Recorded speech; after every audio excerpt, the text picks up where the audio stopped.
Ei, Luiz, Olá, tudo bem? tudo jóia? Boa noite, eu sou Luiz, para quem não me conhece, não lembra do meu rosto por aqui. Eu sou psicólogo lá no ambulatório de diabetes, onde a Janice nos coordena, e vamos conversar com vocês um pouquinho hoje sobre diabulimia.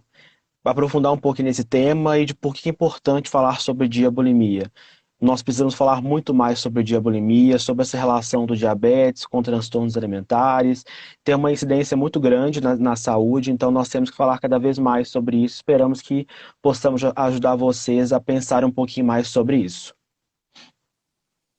Então vamos lá, vamos ver se o povo vai colocar aí, né? Tem dia que tem um delay maior do que os outros, né, gente? Ver se o pessoal sabe o que que é isso aí, né? Vamos lá, não conheço. Vamos ver quem mais. Não é possível, gente. Acorda, meu povo, coloca aí. Se vocês já ouviram falar, se vocês conhecem, não conheço, nunca ouvi falar. Vamos ver aí, né, Luiz? Vamos ver, por enquanto ninguém está conhecendo.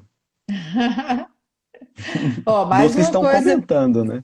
Mais uma coisa para vocês aprenderem então, né, pessoal? Então a gente vai falar sobre a diabulimia, que é um transtorno alimentar específico das pessoas que utilizam insulina, né? Ou seja, tem diabetes e usam insulina, mas antes de falar exatamente dele, nós vamos falar um pouquinho, né, Luiz, sobre os transtornos alimentares e sobre a importância dos transtornos alimentares. A Tainá não pôde vir na live, mas ela mandou um presente para vocês que nós disponibilizaremos no final desta live. Então fique aqui até o final, porque eu tenho certeza que vocês vão gostar muito do presente que a Tainá mandou para vocês, tá bom? Então vamos lá, Luiz, vamos falar um pouquinho sobre os transtornos alimentares para a turma aí.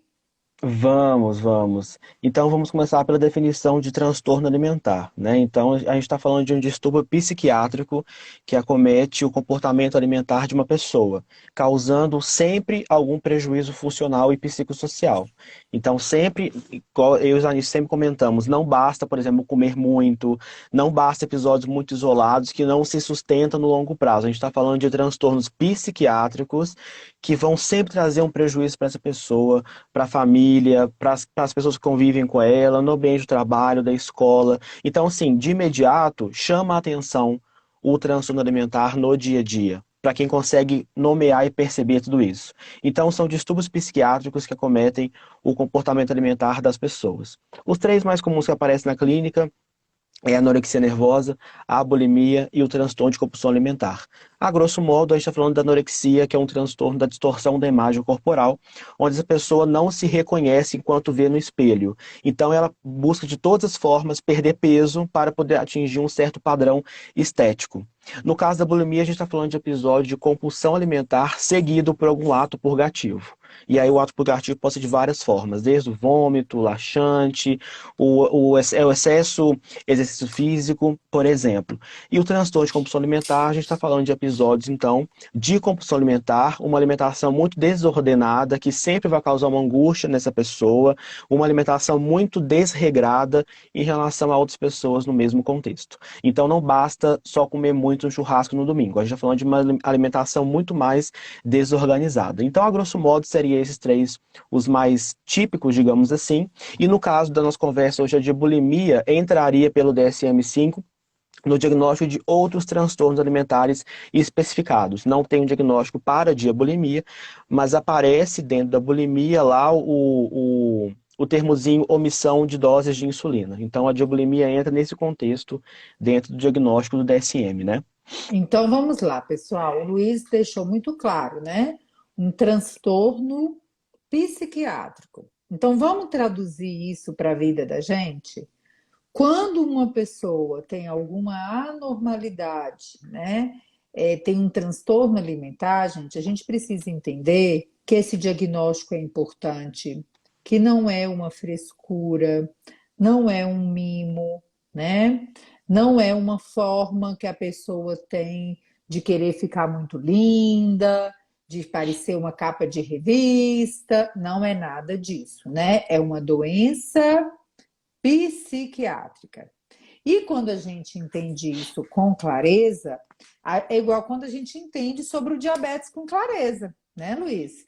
Você Sim. deixa as crenças de lado, você deixa os preconceitos de lado e você abre os seus olhos não só para se tratar melhor, mas principalmente para que o tratamento daquela pessoa que precisa da ajuda, que precisa do apoio familiar e dos amigos, ele possa ser dado, né? E isso na prática clínica é como tudo que não é conhecido da forma correta acaba gerando muita crença, muito preconceito, muita conversa fiada, muito mimimi, né? E a Uhum. gente sabe que isso atrapalha demais o tratamento dessas pessoas. E a doença psiquiátrica, como qualquer outra, ela vem com muito sofrimento emocional, né? Sofrimento emocional, esse que também vem muito envolto de culpa, né? É associado com outras doenças psiquiátricas muitas vezes. E se a pessoa não tem aquele apoio para o cuidado, para o tratamento correto, para o processo educacional que a família também precisa ter quando se trata de um transtorno alimentar, a pessoa fica cada vez mais isolada, muitas Uhum. vezes negando o tratamento. E isso pode estar acontecendo dentro da sua casa, ou com você, ou com, principalmente, né, Luiz, com as adolescentes, né, que é Uhum. o público mais vulnerável, né, aos transtornos alimentares.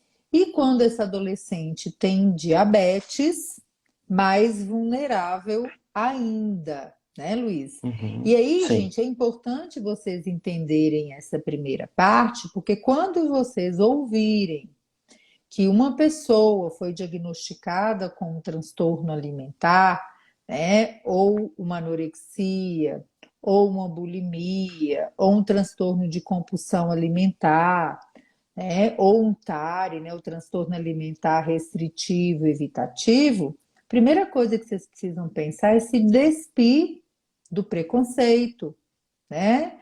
Do achar que é frescura, que é moleza, que é mimimi, que está fugindo do tratamento do diabetes, né? Como muitas Uhum. pessoas às vezes pensam. E para os colegas profissionais da saúde, um grande alerta. Os transtornos alimentares são muito pouco discutidos nas faculdades, na área da saúde, muito pouco discutido nas próprias residências na área da saúde, né? Tanto nas residências médicas como nas residências multiprofissionais. E se você trabalha com diabetes, você precisa estudar sobre os transtornos alimentares se você atende pessoas com diabetes.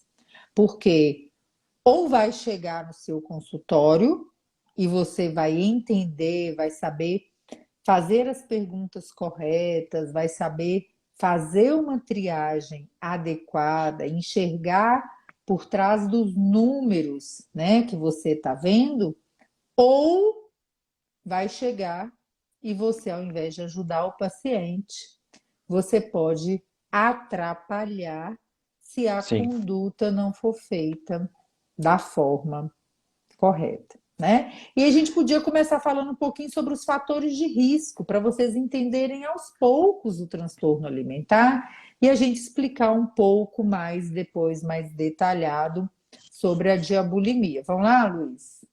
Vamos. Então, assim, quando a gente fala de fatores de risco, a gente está falando de situações ou contextos que podem influenciar aí a diabulimia. Então, o que a gente pode perceber, às vezes, na clínica, no consultório, e essa escuta mais ativa?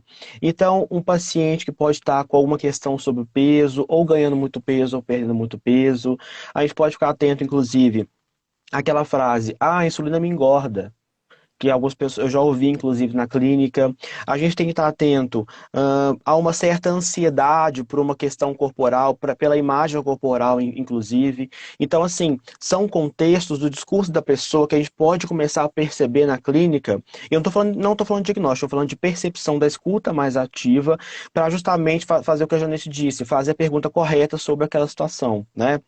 Então, aquela pessoa que começa a restringir a alimentação por algum motivo, talvez nem ela saiba muito bem por que está fazendo isso, né?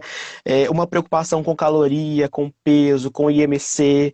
Então, assim, por que o diabetes e os transtornos alimentares têm uma conexão muito grande?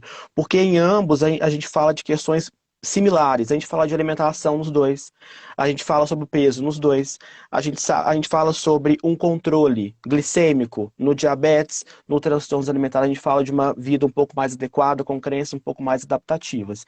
Então, alguns temas são comuns desses dois grandes grupos, por isso que é tão delicado, às vezes, as pessoas não conseguem perceber essas entrelinhas do discurso, até que ponto pode ser um transtorno, até que ponto é só uma omissão de insulina porque a pessoa quer fazer isso. Então, assim, é muito delicado falar sobre isso, porque as pessoas não sabem muito bem ter essa visão um pouco mais assertiva na clínica e podem justificar o comportamento do paciente por várias situações. E às vezes é só um transtorno alimentar na sua frente que você não consegue nomear qual transtorno é aquele, né? E mais do que isso, a gente está falando também, em relação ao tratamento, quando a gente põe o diabetes mais um transtorno alimentar, não basta só a educação em diabetes. A gente está colocando uma informação a mais aqui nesse contexto. Então, um dos erros que pode acontecer é justamente esse, ficar batendo na tecla da educação em diabetes quando esse paciente tem uma diabulimia envolvendo um transtorno alimentar e um diabetes. Então, assim, só porque quer dizer que é uma intervenção muito mais sistêmica do que só a educação em diabetes. A gente está falando de mais uma informação que é as informações dos transtornos alimentares, né? Então, talvez pode ser um erro técnico da equipe de saúde tentando lidar com uma pessoa que tem diabulimia, por exemplo. A gente está falando de duas grandes instâncias e não só mais o diabetes, né? Exatamente, gente. Então, o que o Luiz quer deixar claro, né, para gente é que a própria pessoa, a própria família que tem esse diagnóstico, né? A gente sempre repete isso, as colegas aí que têm muita experiência na área estão sempre falando isso. A gente tem uma colega endócrino querida que trabalha com isso há décadas, né? A doutora Cláudia, e ela fala muito isso. A equipe que não conhece do transtorno alimentar, né? Que não estuda o transtorno alimentar, que não está ali amadurecendo nessa nova situação, às vezes até com o intuito de ajudar sob outros parâmetros tão importantes também quanto, né, por exemplo, o sobrepeso, a obesidade, o próprio diabetes, às vezes esse excesso de ajuda, né, ou essa tentativa muitas vezes do profissional de saúde de querer consertar as coisas, né, resolver, Uhum, né, ajudar o paciente, sempre, obviamente, com a ótima intenção, este fato, inclusive, pode ser aquele ponto que fica ali cutucando, né, a ferida, né? Então, o próprio diabetes, com os cuidados que ele precisa, ele muitas vezes traz para a vida da pessoa com diabetes, para a vida dos pais, para o dia a dia, muitos assuntos que giram em torno da alimentação, do peso corporal, do uhum. colesterol, né? E estar com esta fala muito presente no dia a dia, né? Contar carboidrato, né? É caloria, é carboidrato, é consulta com nutrição, coisas importantes no dia a dia do diabetes. Sim. Mas aquela escutativa que o Luiz falou, e vale muito para os colegas profissionais de saúde, né? Aquela escutativa dos pais dentro de casa, né? O comportamento daquela, principalmente, né, gente? A gente fala assim, principalmente das adolescentes, a faixa etária mais acometida, ela é de fundamental importância. Então, muitas vezes no dia a dia, e o que eu vou falar agora vale para os pais, vale para os tios, para os padrinhos e para os colegas profissionais de saúde, a gente precisa ficar alerta não só na história do momento daquela paciente, né, daquela adolescente, nas minúcias que a história conta para a gente. Então, eu recebo muitas adolescentes, né, com a suspeita dos transtornos alimentares, até porque muitos colegas encaminham para a gente, e quando a gente vai colher uma história mais longa, olhar exames mais antigos, né, ver o acompanhamento, a progressão do peso, dos gráficos de crescimento, a gente vê o ponto da virada, né? Na história vem aquele pontinho onde tudo mudou, onde tudo virou. Meninas que vinham com um controle glicêmico ali, né? Mais na meta, hemoglobinas glicadas, muitas vezes dentro do valor desejável, que de repente, vup, em 1, 2 anos, pulam para uma glicada, né? Lá em cima, muitas vezes coincide, né? Aí com a pré-puberdade, a puberdade, a família deixa um pouco mais solto, mas por Uhum. conta da pessoa, né? Compartilhando muitas vezes o cuidado, ou às vezes delegando mesmo, né? Os cuidados. E às vezes as famílias chegam no consultório e falam assim: doutor, eu não consigo entender o que aconteceu, o que está acontecendo. Era, a glicada era tão boa, de repente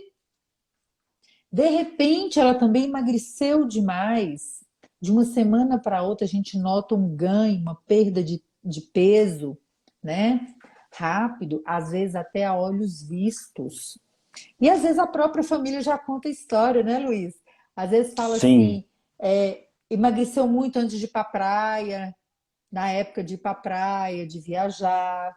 Uhum. Melhorou, ganhou um pouquinho de peso quando a gente agendou a consulta, porque é uma coisa que a pessoa está sofrendo, e ela tenta equilibrar aquele dia a dia, né? Então, quando a gente fala desse contexto geral, dos fatores de risco, do próprio diabetes, do falar demais de alimentação, a gente quer apenas alertar, né, a todos que é importante falar sobre diabetes, sobre alimentação saudável, né, sobre as aplicações de insulina, sobre a contagem, mas fiquem alertas quando os pais, né, ou os profissionais de saúde estão falando, estão educando, estão junto com o seu paciente, mas parece que nada nessa idade está funcionando, né? Muitas vezes, Uhum. por trás disso, nós temos um transtorno alimentar que pode ser, né? Que pode ser associado a uma omissão nas doses de insulina, com o objetivo claro de não ganhar peso ou até Uhum. de perder peso, né? E a gente precisa falar sobre isso. Às vezes as pessoas falam assim: ah, mas vai discutir sobre esse assunto, vai dar ideia, né, para as pessoas, né? Não, gente, ninguém dá ideia para as pessoas. A gente discute sobre o assunto para trazer clareza. E essa clareza é tão importante, né, Luiz? Porque a gente recebe Sim. pacientes que às vezes estão há 10, 15 anos sofrendo com uma situação e nem sabem qual é o nome que é dado para o que ela tem, né? A gente tem aqui, por exemplo, Sim. a querida Fabi, né, a Fabiana do movimento Diva Bética, que sempre está aqui com a gente e conta, né, quanto tempo ela demorou para saber que o que ela tinha era um transtorno alimentar. E isso se repete muito no dia a dia e na prática, né? Então lembrem que ter diabetes é sim um fator de risco. O próprio comportamento da família, dos amigos, das equipes de saúde perante o diabetes, dependendo também pode agir, né, como funcionar aí como um fator de risco. Ter algum distúrbio, né, alguma doença psiquiátrica já diagnosticada pode funcionar como um fator de risco, história familiar de transtornos alimentares, Uhum, né? O comportamento, geralmente, da mãe, né? Geralmente, né, gente? Mas pode ser dos dois, em relação ao próprio peso, à própria comida, à própria alimentação. Então, a gente sabe que essa imagem corporal, as mídias sociais, né, gente? Como as mídias sociais estão relacionadas com os transtornos alimentares. Eu vou pedir para o Luiz falar um pouquinho mais sobre essa questão do uhum. ponto de vista da psicologia, do dia a dia, em relação às mídias sociais. Sim. As mídias sociais potencializaram muito essa questão do corpo hoje em dia, né? Então as mídias deram voz para todo mundo. Então hoje em dia nós encontramos várias páginas com vários conteúdos, às vezes não são nem conteúdos interessantes, conteúdos totalmente sem fundamento, mas tem muitos seguidores. Ou seja, são pessoas que falam coisas totalmente sem fundamento e tem uma galera que segue essas pessoas. Ou seja, nós temos pessoas levando desinformação para o amplo público, e nesse amplo público pode ter várias pessoas com uma questão realmente de saúde importante e que vai se referenciar nisso aí que está ouvindo e achar que tem uma coisa ou não tem outra. E quando a gente fala da diabulimia, por exemplo, essa pessoa está pensando no presente. Eu quero perder o peso. Só que ela não entendeu, no caso do DM1, que o corpo dela não produz insulina. Então, se ela omite a insulina que faz dar vida para o corpo dela, ela vai ter muitas complicações a médio e longo prazo. E não só perder o peso no momento. Então, a gente está falando de infecção bacteriana, de possibilidade, cetoacidose, a gente está falando de até a própria cicatrização de feridas mais lenta. Ou seja, a gente está falando de complicações muito graves na saúde. Então, assim, até o pensamento, você vê que é um pensamento impulsivo e totalmente imediatista. Eu vou omitir, porque eu tenho que estar naquele vestido que vai ter a festa em agosto. Só que eu não penso no dia de amanhã. Essa omissão vai me trazer alguma complicação de saúde a médio e longo prazo, para mais ou para menos. Então, como que essa mídia influencia nisso? Hoje nós somos uma sociedade com muita informação e ao mesmo tempo muito ignorante. Tem um canyon entre uma coisa e outra, ou seja, nós temos muita informação e não sabemos o que fazer com elas. Dois pontos, não sabemos como buscar as informações e quando temos, não sabemos o que fazer com ela. Então, esse ponto é muito importante também. Então, veja, temos um adolescente nas suas crises aí identitárias da adolescência, buscando seu lugar no mundo, cheio de confusões na cabeça, e esse adolescente abre uma página no Instagram aleatória de uma pessoa que fala sobre esse assunto, de forma totalmente inadequada. Esse adolescente que já está passando por uma fase totalmente conturbada, ouve uma informação dessa inadequada, ele pode desencadear várias questões de saúde. Então, a gente está falando de desencadear transtornos, inclusive, por que não? Então, essa mídia, ela. A forma como nós utilizamos a mídia que é o ponto mais importante. Então, as pessoas falam assim: ah, mas as mídias sociais fizeram tal coisa, elas não fizeram nada. A mídia social é a internet é um algoritmo, o algoritmo não tem vida. A forma como nós utilizamos ela diz muito mais sobre a mídia como um todo. Ou seja, o que é que eu estou pesquisando, o que é que eu estou buscando, aonde eu estou buscando, o que é que eu estou ouvindo, o que é que eu estou falando, o que é que eu estou compartilhando, o tal da fake news que me irrita muito. Então, assim, hoje em dia as pessoas não têm muito essa linha tênue entre a informação de qualidade, de referência e qualquer informação.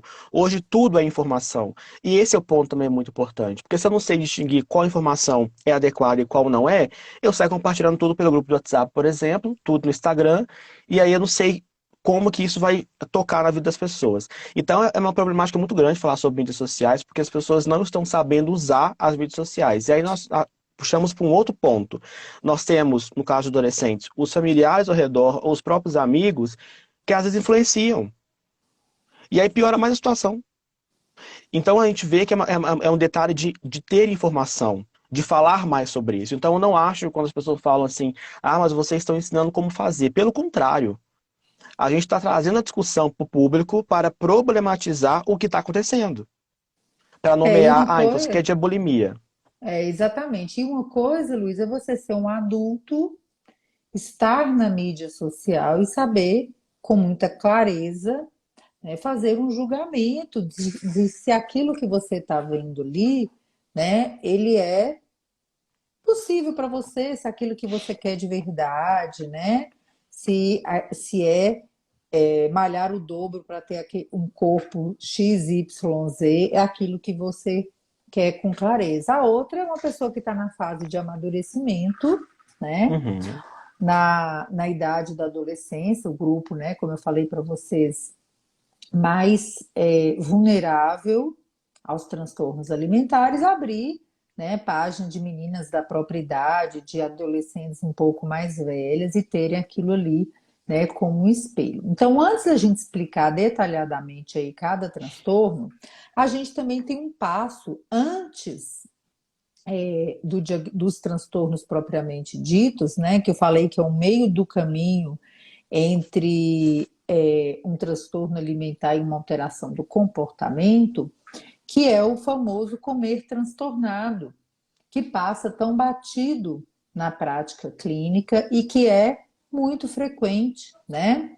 Aquelas pessoas que começam a desenvolver medo de comer, culpa ao comer, praticando constantemente dietas, né, do sol, da lua, da água, do alface, e cada dia é um novo dia, e cada dia que começa é um plano alimentar diferente, que podem fazer restrições alimentares sem sentido, então, principalmente no mundo diabetes que nós vivemos hoje, onde o terrorismo nutricional, as restrições alimentares, elas andam soltas por aí, né? Então, este comer transtornado, que não é um transtorno alimentar, mas que muitas vezes até já caracterizado por métodos compensatórios, né? É aquele Uhum. famoso, né? Comi demais ontem, por isso hoje vou cortar os carboidratos.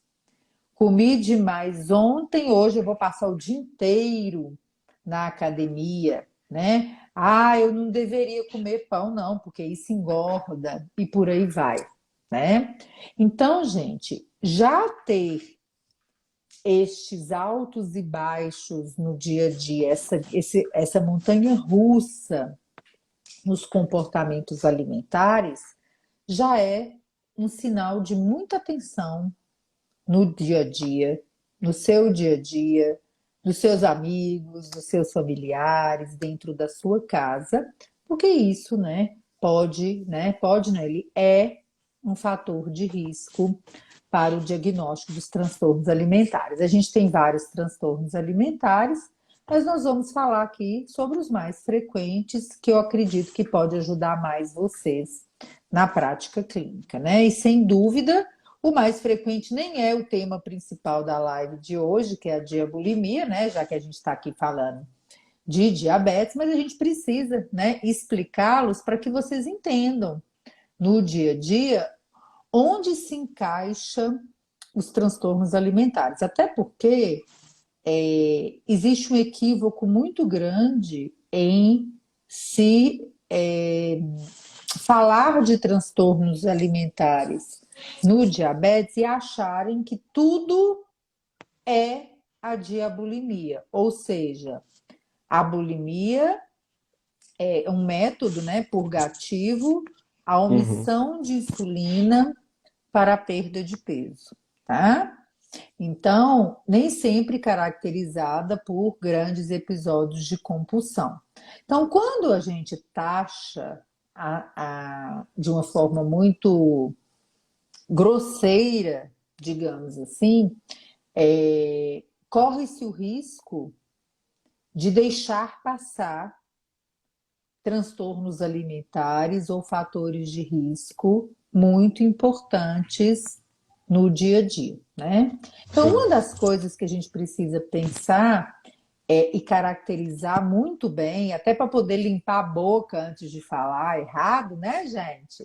É o tal do episódio de compulsão alimentar. E como é frequente, né, Luiz, o pessoal falar assim: Sim. nossa, tô compulsiva, né? É tão frequente as pessoas chegarem no consultório falando isso. Ai, Sim. doutor, eu sou compulsiva, eu tenho compulsão alimentar. Às vezes as pessoas falam com uma facilidade e Uhum. não conhecem a real definição de um episódio de compulsão alimentar. Então, gente, preste bastante atenção no que a gente vai falar agora, porque isso vai ajudar muito vocês, tá? O episódio de compulsão alimentar é aquele episódio onde, em um curto período de tempo, a pessoa come uma quantidade de comida muito, muito maior do que qualquer pessoa na idade dela conseguiria comer, né? De uma forma mais rápida do que o normal, né? Então não é aquele episódio que você senta ali, mastiga, né?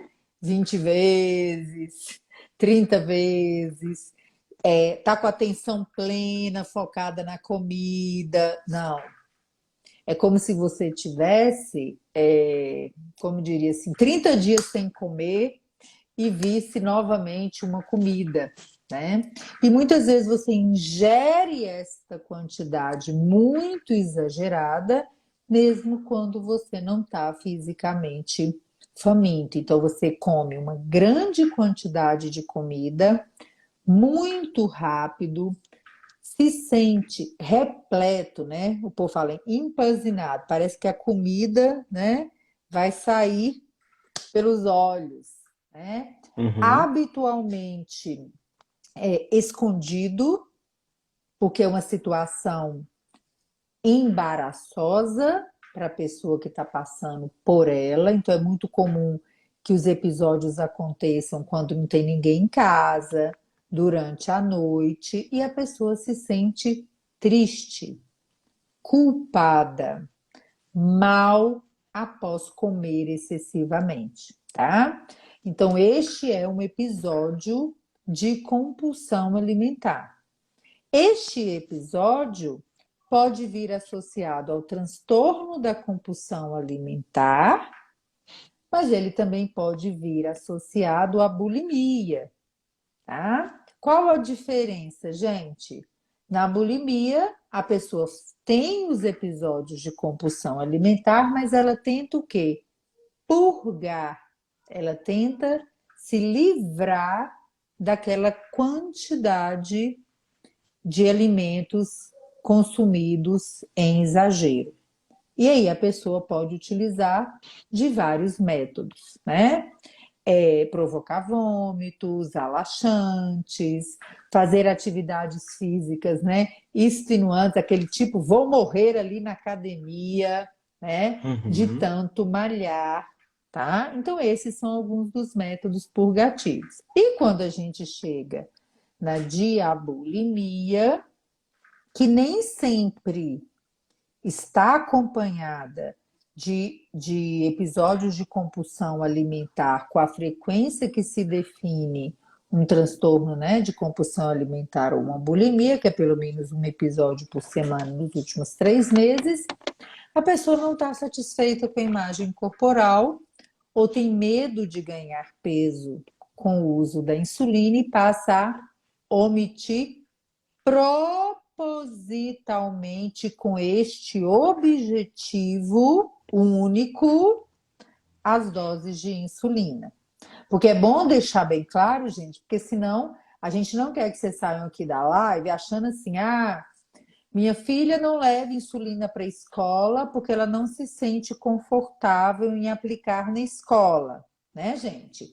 Isto não é diabulimia, tá? Diabulimia, a omissão é vinculada à imagem corporal. É um diagnóstico fácil de fazer? Não, não é, gente. A não ser que ele já chegue muito clássico, tá?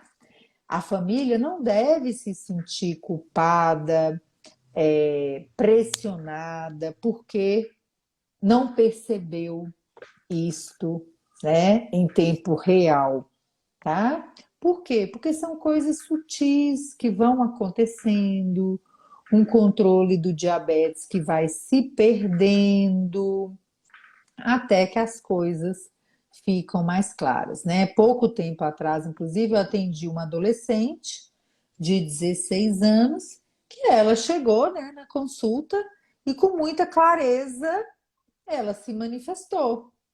Olha, doutor, eu tenho muito medo de ganhar peso. Eu já tive um peso acima do que eu desejaria 4, 5 anos atrás. E quando eu vi que omitir as doses de insulina me faziam não ganhar peso ou até emagrecer o tanto que eu queria, eu comecei a equilibrar isto aí, né? Então, essa história, esse diagnóstico foi até mais fácil, né? Mas nem sempre é assim. E nem sempre há uma clareza, né, Luiz, do que se está Sim. fazendo. Exatamente. E às vezes, por exemplo, a pessoa está depressiva e por isso ela omite, e não necessariamente uma diabulimia. Então, isso está falando a questão de ter um diagnóstico diferencial é muito importante para quem está escutando aquele caso. Então, nem tudo vai ser diabulimia. Às vezes, o adolescente só Exatamente. está com vergonha de aplicar, por exemplo, e prefere não fazer perto de alguém, por exemplo. Isso também não é diabulimia. Então, assim, é uma linha muito tênue entre o que é uma coisa e o que é outra. Então, essa escutativa é muito importante, ainda mais nesse caso. Porque às vezes eu estou com um paciente à minha frente depressivo, com sintomas leves, a pessoa consegue viver, não tem nenhum prejuízo muito grave. O colega de saúde não consegue perceber que ali talvez tenha um sintoma de depressão leve e talvez termine o diagnóstico falando que é uma diabulimia. E eu começo a tratar pensando uma coisa, mas pode ser totalmente uma coisa totalmente diferente. Então a chance de justamente bolar uma intervenção inadequada é muito grande. Né? Então, no caso da diabulimia que a gente fala, essa omissão por si só é um comportamento purgativo. Por isso a gente fala que é uma diabulimia, né? O que acontece na Exatamente. bulimia, inclusive. Então, assim, e o que chama atenção é justamente isso. Adolescentes meninas têm uma porcentagem muito grande em relação à omissão, o que nos faz pensar por que as meninas? E por que muito nessa idade? Então, a gente está falando de cobranças sociais, de padrões de corpo, o padrão de corpo que é certo, o que não é aceito, o corpo que é julgado, aquela criancinha que lá na infância a família fala assim, nossa, que a bochechinha dele era muito fofinha, vontade de apertar. Aí essa bochechinha na infância, na escola, vira bullying. Porque ela não aceita mais aquela bochechinha gordinha porque a coleguinha é magra. Então, só para a gente poder perceber como que as coisas vão se evoluindo até dentro da própria família, da sociedade como um todo. Então, o discurso de todo mundo hoje em dia é muito natural em relação ao peso e alimentação. Todo mundo fala sobre o corpo do outro hoje em dia. E está super naturalizado. E isso é um problema gigantesco. Porque eu não sei o que se passa na vida da pessoa. Então, eu não posso fazer um comentário desse que eu posso justamente reforçar alguma questão de saúde para aquela pessoa, ou até complicar, inclusive. Então, mais um alerta para a gente. Nós não temos o direito de pontuar sobre o corpo das outras pessoas. Ponto. É isso, é simples de entender. Né? Então, assim, então, voltando ao que eu estou falando em relação às adolescentes meninas, a gente está falando de pessoas que estão buscando a qualquer custo atingir um ideal, e o ideal é uma ideia, é abstrato, de um corpo. Então tá, a pessoa atingiu o corpo, e aí? Resolveu o problema? Não. A demanda não era sobre isso. E aí a gente começa a entender como que a saúde mental faz muito mais sentido nessa situação. Porque a gente começa a perceber que tem uma crença por trás dessa busca pelo corpo muito complexa. É uma crença totalmente social, tem um ponto familiar aí no meio, tem um ponto da escola onde a pessoa convive. Então, até a gente conseguir compreender o que sustenta a crença dessa pessoa que busca por esse corpo ideal é um caminho complexo. Então, por isso que a gente está falando com vocês desde o início da live que é um diagnóstico difícil de ser feito, porque é um diagnóstico quase que sistêmico, porque envolve vários pontos muito importantes, né? Então, não basta só um especialista, nós precisamos de uma equipe multidisciplinar de preferência, tanto diabetes como nos transtornos alimentares, é uma escuta de várias pessoas para poder montar um caso clínico. Então, assim, por isso que estamos querendo dizer para vocês que não é simples como parece. Não é só, então ela está omitindo, é de bulimia. Não é por aí que passa. Pode ser várias outras situações de saúde que nem querem dizer nada a ver com bulimia, inclusive. Exatamente. Então, tanto para os familiares quanto para os colegas profissionais de saúde, valem os números, né? A gente conhecer um pouquinho sobre os números é importante para que a gente possa ligar a anteninha, né? Então, a gente tem alguns números importantes. Por exemplo, as meninas, né, com diabetes tipo 1 têm uma chance, né, aumenta o risco em quase 3 vezes em relação a uma menina sem diabetes para ter um transtorno alimentar. Outro Uhum. ponto que chama muito atenção é aquela virada na hemoglobina glicada numa fase que às vezes a gente escuta muito a família, os profissionais de saúde falando, é a puberdade. É por isso que Uhum. subiu tanto a glicada. E a gente sabe pelos estudos que principalmente as meninas, né, mas aí vale para qualquer paciente com diabetes tipo 1 que tenha transtorno alimentar, os estudos mostram que habitualmente eles ficam 2 pontos percentuais aí, né, acima da meta de hemoglobina glicada de uma forma persistente. E não é incomum que a gente receba pacientes com uma história de múltiplas passagens por pronto-socorro, hospitalização por cetoacidose diabética, atitudes muito negativas em relação ao diabetes, ao uso da insulina, né? E muitas vezes com a negação da restrição da insulina. Outro ponto importante também para a gente ter cuidado, a questão de uma interrupção ou de um prejuízo muito importante na monitorização glicêmica, né?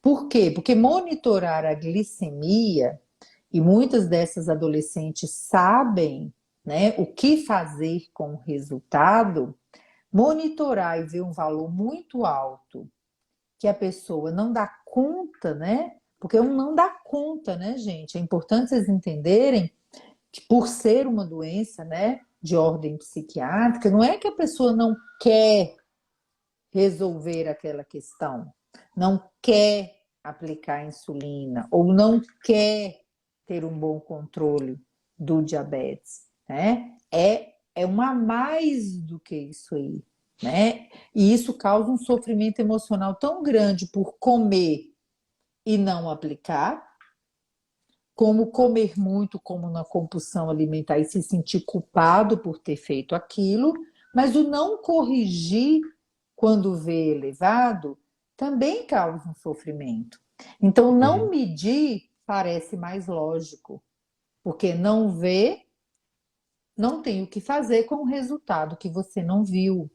Então, Uhum. também é uma dica. Aquelas pessoas que comparecem às consultas, não estão levando um diário, às vezes estão com Libre no braço, um sensor de monitorização e não escaneiam, né? Isso também abre um pouquinho aí o nosso olhar, né? Aquelas hemoglobinas glicadas que vão lá em cima, vai lá embaixo, né? O trem piorou Uhum. demais, a família pressionou, vai para um 8, um 8,5. Aí melhorou, deu uma folguinha, pula para o 12, para o 13, numa velocidade importante, né? E a gente sabe que valores tão altos quanto estes são muito indicativos do não uso das insulinas, não só as insulinas para os bolos de alimentação, mas também omissões que são frequentes nas insulinas basais, né? Então, esses pontos aí, eles são muito importantes para que a gente também entenda uma diferença, né, Luiz?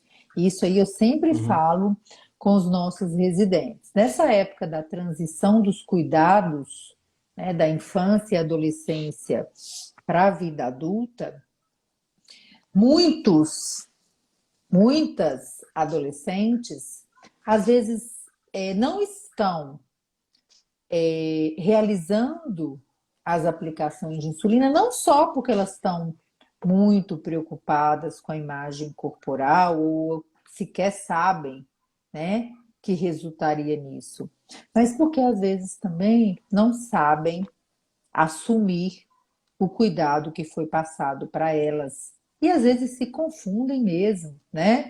Esquecem, trocam, não estão preparadas muitas vezes para enfrentar o ambiente social, levando junto o seu diabetes. Então, são muitos pontos, né, no dia a dia que podem fazer muita diferença quando a gente tem o olhar atento, a Sim. escuta ativa, né?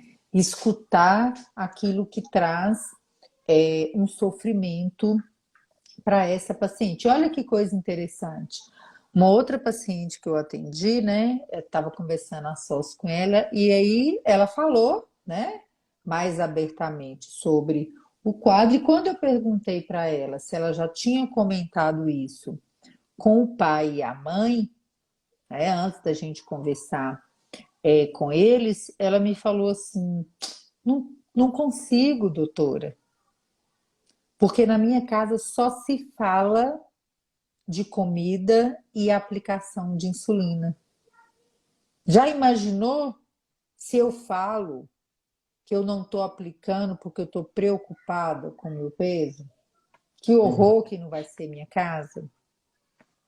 Outra já falou, foi com a mãe a consulta e quando foi tentar contar para o pai, na tentativa de ajudar, obviamente, né, gente? Pelo amor de Deus, o desconhecimento, né, ela muitas vezes leva a atitudes com intenções muito positivas, mas que nem sempre trazem resultados positivos, né?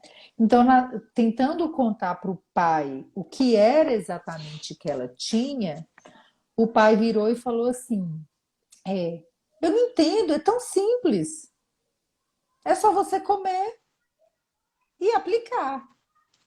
Não é uma coisa que você fez desde criança, né, adolescente. Qual a dificuldade? É porque a pessoa não entende quando ela fala assim. Então, se você está passando por alguma situação parecida, ou você tem algum parente, algum amigo, algum paciente passando por uma situação parecida, lembre sempre de reforçar que as pessoas não sabem sobre o transtorno alimentar, né? É um assunto nebuloso, desconhecido. A gente, apoiamos, somos apoiados e apoiamos a Astral, gente, que é a Associação Brasileira de Transtornos Alimentares. E o nosso grupo Gestalo está aí junto com a Astral nessa causa, junto com vários outros grupos do país que felizmente, né, Luiz, está crescendo, né? Está crescendo. Estamos achando a cada nova reunião da Astral, mais equipes estão se juntando a esta causa, né? Cada um, né, nos seus cenários, nós puxando mais para o diabetes, outras equipes mais para as equipes da psiquiatria, outros da psicologia, outros da nutrição comportamental. Mas o Uhum. fato é que estamos andando, estamos falando mais sobre isso, não está escondido, né, Luiz? Não está Uhum. debaixo do tapete. E isso é muito importante. Né? E tem até uma família que falou assim comigo, doutora, o diabetes já está tão difícil, o transtorno alimentar me parece ser ainda mais. Né? E nada, gente, disso é fácil, né? Pelo amor de Deus, né? Sim. São barreiras, são dificuldades. É muito importante que a gente não rotule, né, o transtorno alimentar, não abandone essa pessoa, não encha a vida dela de crenças, porque isto é que vai fazer muita diferença, né, no Uhum. tratamento desta doença psiquiátrica, cujo tratamento do diabetes depende, né, Luiz? Exatamente. Exatamente. E assim, acaba que a gente está falando do mesmo ponto, que é essa educação em diabetes também é sobre as informações de qualidade, como que elas fazem diferença na vida da pessoa como um todo, né? E assim, você citou essa questão da família como um todo, e eu vou falar também de um exemplo de uma pessoa do ambulatório que fez um comentário no outro dia, quando teve diagnóstico de diabetes, por exemplo, no interior, ninguém sabia sobre diabetes, e era da área de saúde. E aí ela ficou desesperada, o que que eu faço com isso? E então pense, estou no interior, a minha referência que é o posto de saúde não sabe, ninguém sabe me orientar sobre o diabetes. Eu tenho algo comigo, que eu tenho que controlar todo dia, inclusive. Então, assim, como que não tem informação, realmente é uma questão muito importante. Então, quando a gente está falando, então, principalmente do diabetes mais um transtorno alimentar, é mais complexo ainda. Porque o transtorno alimentar na área de saúde e da saúde mental é muito pouco falado. É quase que um patinho feio, ninguém fala sobre ele. É o excluído da situação. né? Fala-se muito sobre depressão, sobre ansiedade, sobre pânico, sobre burnout, burnout menos. Mas transtornos alimentares, ninguém está falando sobre isso. Então, o lado bom dos grupos vinculados à astral é que cada vez mais tem vindo grupos diferentes, de lugares diferentes do Brasil. Então, assim, tem polos no Brasil inteiro que se comunicam, o que é muito interessante. Mas ainda assim, precisamos de muito mais força para falar mais sobre isso. E mais do que falar sobre isso, levar um tratamento adequado para as pessoas. Porque, no caso da área de saúde como um todo, nós temos muitos profissionais de saúde que não têm um pingo de informação sobre isso. Então, vê, se eu trabalho com diabetes e não sei nada sobre transtornos alimentares, eu estou sendo minimamente antiético, ponto. Por quê? Porque isso pode acontecer na minha prática clínica e eu não vou saber, de algum modo, orientar aquele paciente ou, no máximo, encaminhar. Porque se não souber, pelo menos sabe que saiba encaminhar para algum lugar. Tá bom também. Então, assim, é uma questão do estudo, é uma questão de compromisso com aquele paciente na sua frente. Poxa, eu tenho paciente na minha frente com as suas demandas e seus sofrimentos, eu devo a ele um conhecimento de qualidade, eu devo a ele estudos atualizados, eu devo a ele ciência, para poder justamente acolher aquela pessoa, né? Então, assim, a gente acolhe com a informação, a gente acolhe com a educação em diabetes, a gente acolhe com a fala que abraça aquela pessoa, não de forma romântica, mas para ela poder perceber que o que se passa com ela não tem a ver com escolha, com culpa, com falta de força de vontade, é muito maior do que tudo isso, né? Então, assim, Exatamente. justamente para conscientizar essas pessoas e sensibilizá-las de que o caminho vai ser um pouco difícil, mas ele é possível. É possível entender um pouco mais sobre o transtorno alimentar, lidar com ele, entender as bases psicológicas do seu transtorno alimentar, entender a educação em diabetes. Nós mesmos discutimos no ambulatório hoje, na última semana, uma paciente, uma pessoa por aí, vamos chamar da terceira idade, que tem o controle totalmente inadequado. E nós concluímos, então, ela não sabe o que fazer. Não sabe o que fazer. Então começa uma outra intervenção. Vamos começar do zero com ela, bem do básico. Olha, é isso aqui, é assim que corrige, hipoglicemia, tal coisa. Então, assim, eu acho que a gente sempre vai bater na mesma tecla. Ter informação, saber onde buscar e saber utilizar a informação. A famosa educação, de um modo geral, educação em saúde. Então, assim, é de suma importância. E no caso da área de saúde, que eu sempre falo, inclusive, nós temos um bando de pessoas, a palavra é bando mesmo, que estão aí, formaram em algum ano, talvez fizeram uma aposta, só porque a sociedade manda, pararam no tempo. Só que a sociedade evolui muito rápido a nível ciência, a nível demandas. Então, assim, ou eu acompanho, ou eu estou sendo totalmente antiético com a minha profissão, na área de saúde, quero dizer. Então, nós temos o dever e a obrigação, para ser um pouco mais claro, de levar para as pessoas um pouco mais de informação, e isso vai levar uma intervenção mais adequada, um acolhimento mais adequado. Vamos pensar que eu trabalho no interior, onde eu tenho pouca estrutura. E se eu sou da área de saúde, independente se eu tenho estrutura ou não, o conhecimento você consegue acessar, você tem internet no celular. Então, assim, nem assim é uma justificativa para falar assim, ah, não, eu sou do interior, não tenho informação, busca. Nós não temos essa opção de falar, não sei o que fazer. Você pode pesquisar artigos, você pode pesquisar por sites, por páginas, igual do Janice, sobre diabetes, por exemplo, o Gestalo fala sobre transtornos alimentares, para ter informação, para saber o que fazer, para saber encaminhar aquele paciente. Então, assim, essa falácia de que eu não sei o que fazer, eu nunca ouvi falar sobre isso, se a gente vive na sociedade de informação, na minha cabeça não cola mais isso. Isso é É, discurso passado, né? então, aproveitando, né, gente, para todo mundo, é, indicar aqui a página, né, o Instagram, o site da Astral, né, que é a Associação Brasileira de Transtornos Alimentares. Lembrando aí, né, que o Dia Mundial de Alerta aos Transtornos Alimentares está chegando, entraremos aí, né, em breve nessa campanha, todos juntos. E para a gente finalizar, antes de eu divulgar aqui, né, o presente que a Tainá, que eu estou aqui hoje representando a Tainá, eu sei que vocês vieram atrás da Tainá, mas vocês deram de cara comigo. Foi o jeito, né, gente? Então a gente vai resumir aqui para vocês, eu deixei anotadinho aqui para ninguém ter dúvida depois e poder consultar. Quando desconfiar da diabulimia, ok? Ou seja, uma preocupação com a imagem corporal, com o peso corporal associado a uma omissão de insulina com o objetivo de não ganhar ou perder peso, tá bom? Então, quando desconfiar? Não aderência ao tratamento prescrito para o diabetes, controle metabólico, né, hemoglobina glicada instável, né, variando ou se mantendo muito elevada, né, hiperglicemia constante, grande dificuldade dessa pessoa em para os aumentos das doses de insulina, né? Então, às vezes a pessoa já nem está usando e fica resistente ao aumento da dose.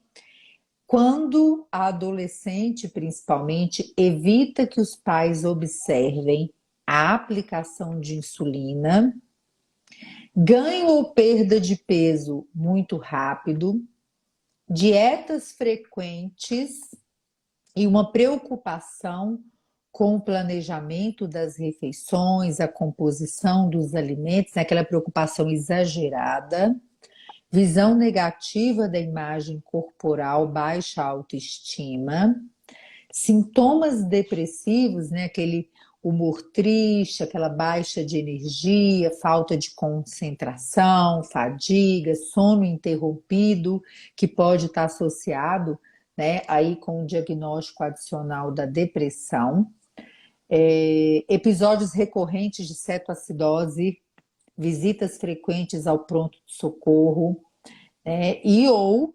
hipoglicemias não esperadas, porque às vezes existem hipercorreções até para não parar no hospital, atraso da puberdade, né, dessa maturação sexual, menstruação irregular, idas frequentes ao banheiro, principalmente após a alimentação, né? Porque muitas meninas com diabulimia não utilizam só a omissão da insulina como método purgativo, principalmente quando os pais passam a olhar mais, a vigiar mais, acabam indo para outros métodos, tá? Queixas de náuseas, de dores epigástricas, tá? Problemas dentários, né? Perda do esmalte do dente quando utiliza outros métodos purgativos também, tá? Anemia, deficiências vitamínicas, início precoce de complicações, né? Adolescentes com diagnósticos há mais tempo do diabetes que já apresentam complicações, né? A doutora Mônica querida está aqui lembrando, adolescentes que vão ao banheiro imediatamente após as refeições com frequência, né? Que a gente já citou aqui. Então, complicações frequentes, não esqueçam, hein, gente? Frequentes e precoces, tá? Então, todos esses pontos, gente, eles são para nos lembrar, não precisa ser só para o profissional de saúde, para você também, família, né? Para você também, que às vezes tem aquela crença, né, Luiz, e repete, às vezes até dentro de casa, que insulina engorda, né? Que Uhum, frase terrível, né? sim. Vamos trocar o insulina engorda, gente, por insulina salva vidas. Insulina é necessária para muitas pessoas, né? Uhum, E trazer essa frase para dentro de casa, ela pode se tornar aí um mantra, né? Até porque muitas pessoas que têm diabetes estão acima do peso e precisam de um tratamento que seja justo, né? Que seja correto, que seja livre de estigmas, né? Que seja deixado o preconceito contra o peso de lado e que seja tratado com o respeito que toda pessoa merece nos seus tratamentos, né? Então vamos tirar da boca, tirar da vida o tal do insulina engorda, tá? Tratamento correto leva a bons resultados. Aprendizado leva aos resultados desejáveis, né? Uma estrada constante de cuidado com a saúde vai ajudar você a ter o peso saudável, né? Ou o peso desejável, né? Se for o caso, se for possível, se for adequado para você. Então, que eu espero que todos vocês tenham aprendido, né, com essa discussão de hoje, tá? Que vocês levem isso para dentro do planejamento, da jornada educacional de vocês. Quem quer aprender sobre diabetes também precisa aprender sobre transtornos alimentares. Nós temos o nosso grupo Gestalo, que está aumentando, né, Luiz?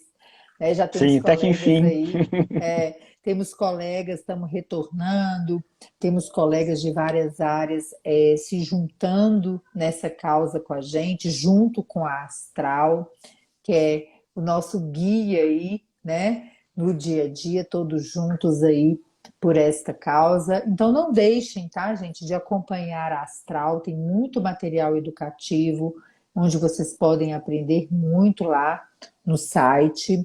Temos a nossa página Gestalo, grupo de estudo de transtornos alimentares e obesidade. Como eu disse, a Tainá, querida, né, nutricionista, tem diabetes tipo 1, tem a história dela com o transtorno alimentar. Ela desenvolveu um e-book muito bonito, com conteúdo muito maravilhoso, que nós deixaremos disponível para vocês aí, o link para vocês acessarem este e-book. Beijo, pessoal. Tchauzinho. Beijo, tchau.